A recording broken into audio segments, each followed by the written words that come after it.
Mister? How do you operate this Twitter thing or this Instagram thing or whatever the heck? You're supposed to know all this stuff. Anyway, welcome back to the show.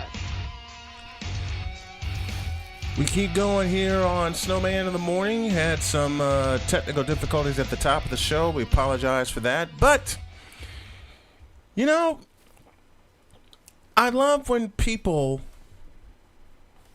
just doubt any and everything. And when I say any and everything, I mean just that. Later on in the final point, I'll tell you why having Tony La Russa being manager of the Chicago White Sox was the best move the White Sox have made in a long time. In case you don't see the results early, well, it's kind of like this. They're in first place. They have a 2.5 game lead, and plus, they have the best record in baseball. And that's not fool's gold, folks. It really isn't. Speaking of fool's golds, a lot of people thought that the Charlotte Hornets would be a set of fool's gold, but no, they're in the playoffs. And to join me right now is the radio play-by-play voice of the Charlotte Hornets, Sam Farber. He joins me right now. Good morning, Sam. Good morning. How are you? I'm good. How are you? You excited?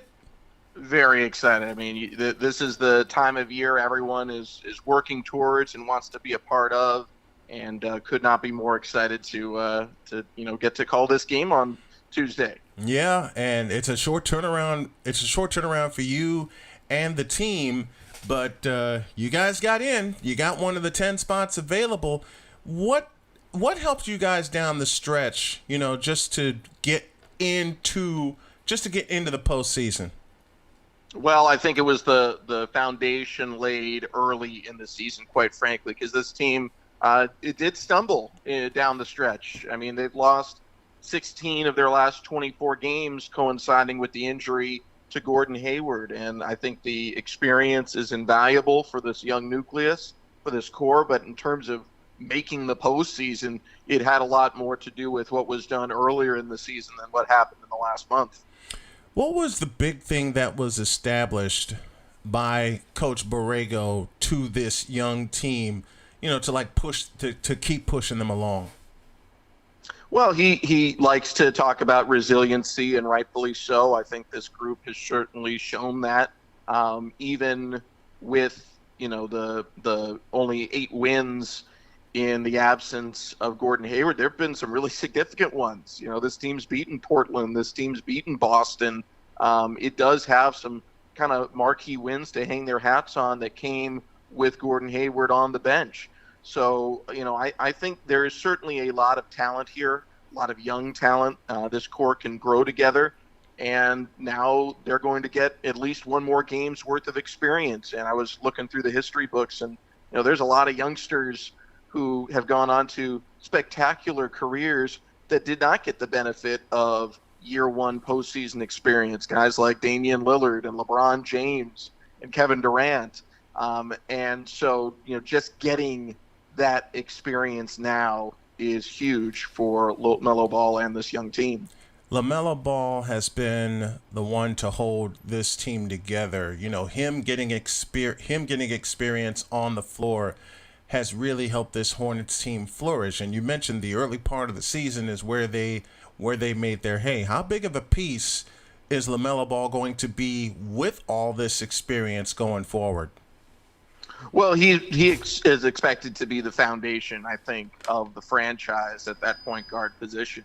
And he is going to impact and influence the pace of play, the style of play, both offensively and defensively for this team. Offensively, they're going to be up-tempo. They're going to be constantly pushing the pace and pressuring defenses to defend the entirety of the floor, from corner to corner, end to end, because LaMelo Ball is willing and capable of making a pass anywhere.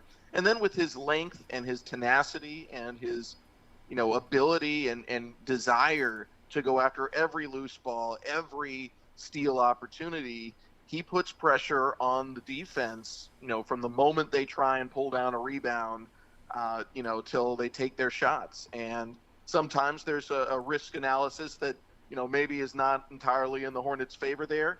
But overall, he has been extremely impressive, and he'll continue to be that for this team.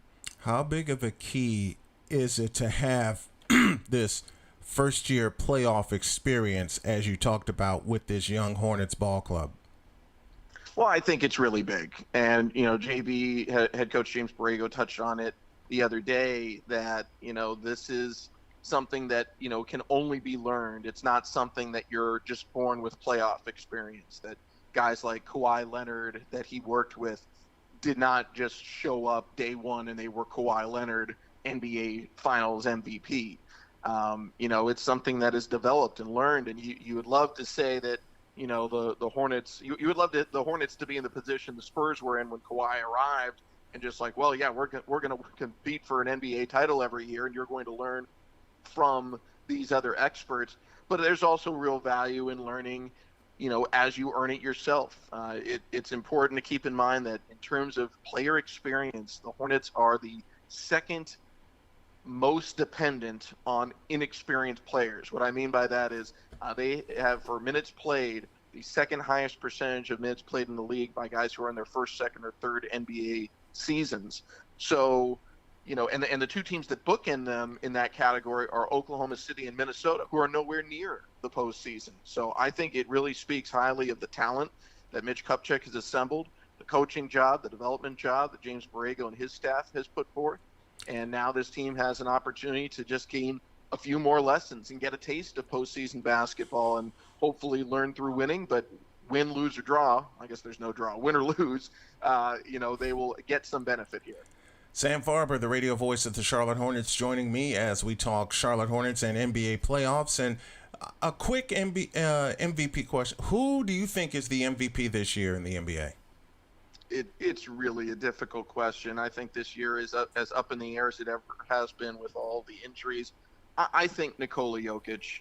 I think, there's been a lot of teams that have suffered an injury and that had or should have a significant impact on them. Jamal Murray is right up there for the most significant, and Denver has not faltered. And he has just been a spectacular player. He is extremely impressive. And I think in a year where there's several other players who, I understand arguments for Joel Embiid and LeBron James was playing so well, and there's several others. Steph Curry clearly is a scoring champ. Fantastic season for him. But I think the impact on winning and just what the Nuggets were able to do even after Murray's injury only bolsters the claim on the award, if you will, for Nikola Jokic. I believe it's Nikola Jokic as well, and I also think that it could possibly turn out to be the second unanimous MVP in NBA history. The first, of course, Stephen Curry, 2016.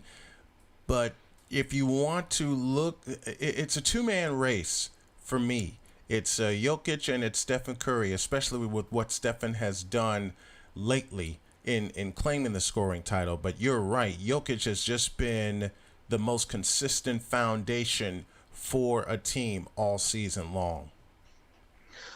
I think so. I don't think it'll be unanimous just because Steph Curry has been so fantastic. And I think there are, it's not as if Denver finished first. There are serious arguments to be made for star players on other teams that have finished better. I think Giannis Antetokounmpo will get some attention, and deservedly so. I think that, there are a lot of players. There's a lot of players. It has been a really good year for the NBA. With all the adversity that everyone's been through, it has been a lot of fun to see things come to this point. Sam Farber, the voice of the Charlotte Hornets, joining me here talking NBA, the NBA playoffs, which start Tuesday with the play-in round, and the Hornets are a part of it. We will keep you abreast of everything that's going on. Sam, thanks for coming on, my friend. I truly appreciate it. Anytime. Thanks for having me. Hopefully we've got a lot more basketball ahead of us to talk about. Absolutely. Thank you, Sam. Thank you. Young ball club getting experience, and first-year ball club relying on lack of experience to get them to and through the playoffs. How about that? You can't beat that.